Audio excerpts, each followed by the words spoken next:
The details here are heavily blurred for privacy. Jess was the identified patient. It was Dad, Mom, a 16-year-old girl called Jess, a 14-year-old boy named Tim, and another boy, 9, called John. Jess was the identified patient, meaning she showed the big symptoms while the rest of the system reacted and adjusted and sometimes just reeled. She was doing drugs, alcohol, and sex, in no particular order, skipping school, and stealing money from her parents and hitting little John when he interrupted her. Each family member got a title. I believe in family systems, and that treating the whole system at once can be really helpful. I spent a couple of sessions paying attention, and came up with a working hypothesis to try out on them. Jess was the crazy girl running around and ruining everyone's life.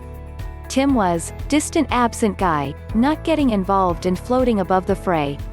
John was the obligatory, perfect angel child victim. Dad was patient helpless martyr, trying to get everybody to settle down and be quiet and nice to each other. I asked Dad and the kids to come up with a good description of Mom, and they settled on helpful crying person blaming herself for everything. We did family improv. We settled on crazy girl, Jess, Tim the ghost, and John was just angel boy. Dad was martyr dad, and Mom was my fault mom.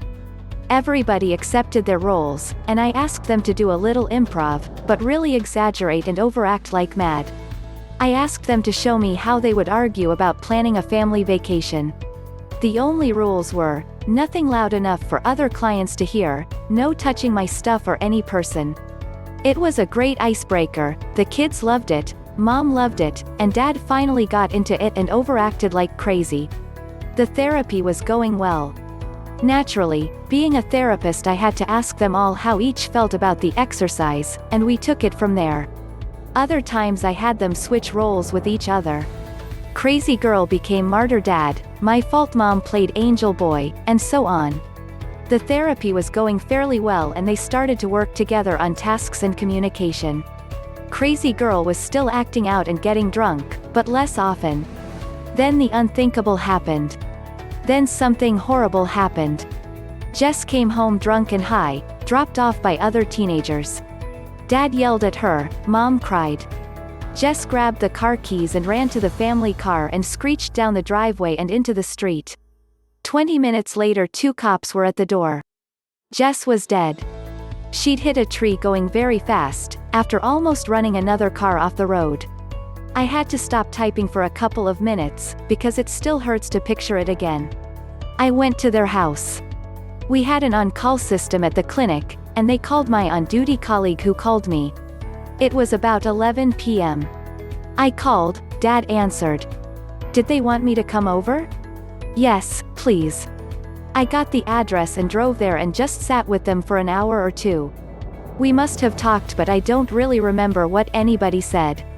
I was only their family therapist, but I hurt in my guts. How much more horrible it must have been for them.